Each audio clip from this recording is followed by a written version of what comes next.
मैं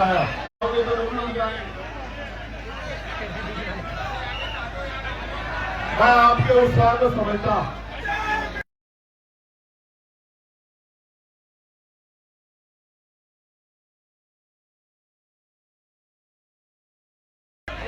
ये जो शख्स हमारे बीच है,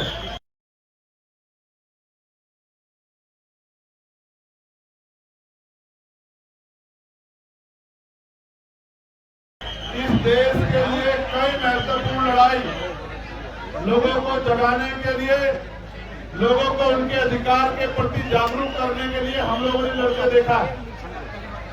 और अच्छी बात यह है कि वो अपने लिए नहीं लड़ रहे, ना उनको नौकरी चाहिए, ना उनको कोई पेपर लेना, ना उनको कोई नौकरी चाहिए सरकारी, ना उनको कोई पेपर देना है। और अगर वो अपनी जान को दांव पे लगा के यहाँ बैठे हैं और हटाए से नहीं हट रहे, इस बात का इनकलाब है, इस बात की चेतावनी हुकूमत को कि अब ज्यादा दिन तक उनकी डिक्टेटरशिप चलने वाली नहीं, उनको फैसला लेना पड़ेगा। मैं तो देख रहा था जहां लोग अपनी लड़ाई नहीं लड़ते, जहां लोग अपनी समस्याओं में नहीं खड़े होते, मुझे सहयोग से ये भी कहना पड़ेगा, इस देश के नौजवानों को अपने बारे में सोचना चाहिए उन्हें अपने बारे में। आज वो इसलिए घर से बड़े पैमाने पे नहीं निकल पा रहे हैं क्योंकि घर के लोगों को जाएंगे तो किसी मुसीबत का सामना करना पड़ सकता।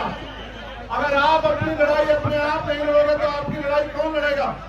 मैं पुनः धन्यवाद देता हूं इस मंच को, वो हमारी बहनें, हमारे भाई जो बैठे हैं भूख हड़ताल पे, अनशन पे, जो डटे हुए बारिश में, तूफान में, गर्मी में, सर्दी में।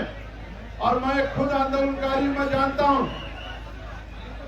कि जब कोई आंदोलन करने निकलता है तो उसको कितनी तरह का सामना करना पड़ता है, उसमें सवाल खड़े किए जाते हैं, उसकी नैतिकता को गिराने के लिए प्रयास किए जाते हैं, उस पर आरोप लगाए जाते हैं कि इनको फंड कहां से मिल रहा है, इनको।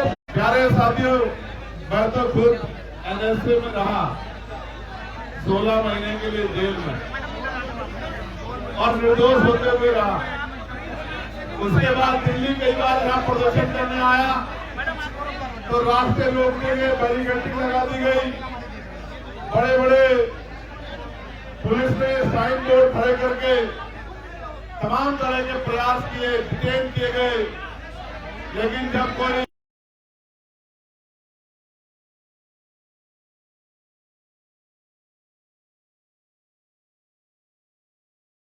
तो ये छोटी मोटी दीवारें उनको रोक नहीं सकती।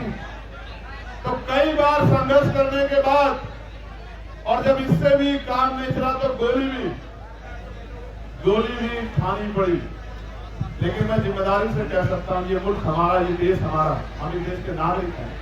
इस देश के हर एक नौजवान की जिम्मेदारी, हमने लोकसभा में शपथ ली है संविधान की कि हम अंतिम व्यक्ति के अधिकारों की लड़ाई लड़ेंगे। मेरी और सबकी जिम्मेदारी रहती है कि वो इस प्रोटेस्ट में साथ करें। आप महसूस करके देखो, देश की हर मां चाहती है कि चंद्रशेखर आजाद और भगत सिंह पैदा हो, लेकिन हो पड़ोसी के हाथ में स्वागत नहीं। और मैं फिर कह रहा हूं, ये देश आंदोलन से बना है, ये देश आंदोलन से आगे बढ़ा है। इस देश ने आंदोलन से अंग्रेजों के पैर उखाड़ दिए थे और ऐसे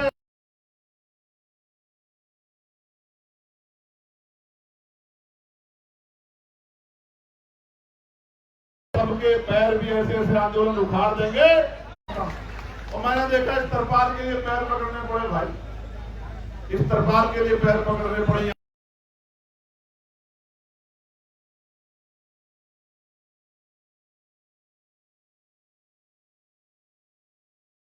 उससे भी कल इन्होंने कहा कि टीम ने कि भैया 20 तारीख को पूछ करेंगे हम लोग। 20 को ही करोगे पक्का?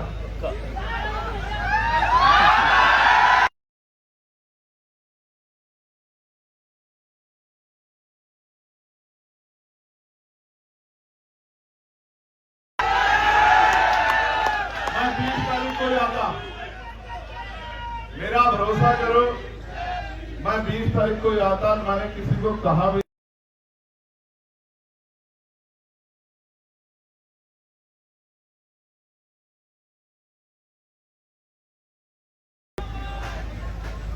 इनकी वजह से आना पड़ा।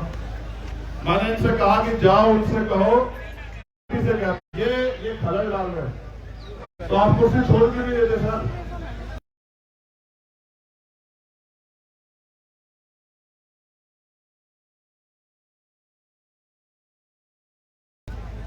सवाल ये है, सरकार अगर 3 किलोमीटर की बात नहीं सुन रही है तो क्या 300 किलोमीटर की बात सुन सकती है? सरकार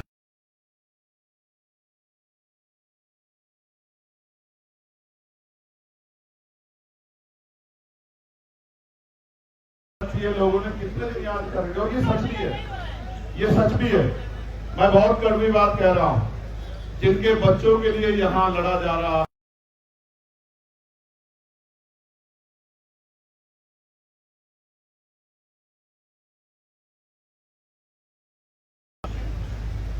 पैसे वाले लोग पेपर लीक करा लेंगे, जिनके जो पावर स्ट्रक्चर से जुड़े हुए लोग हैं उनको पेपर पहुंच जाएगा, तो किसको नुकसान?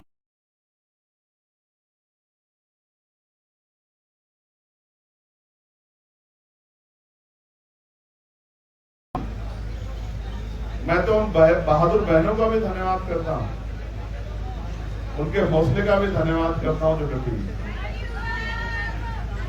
जहां नौजवान घर में बैठ के रील देख रहा है, वहां मेरी बहादुर बहनें आंदोलन कर रही है। मैं दिल से धन्यवाद। 20 तारीख को आओगे नहीं आओगे बताओ?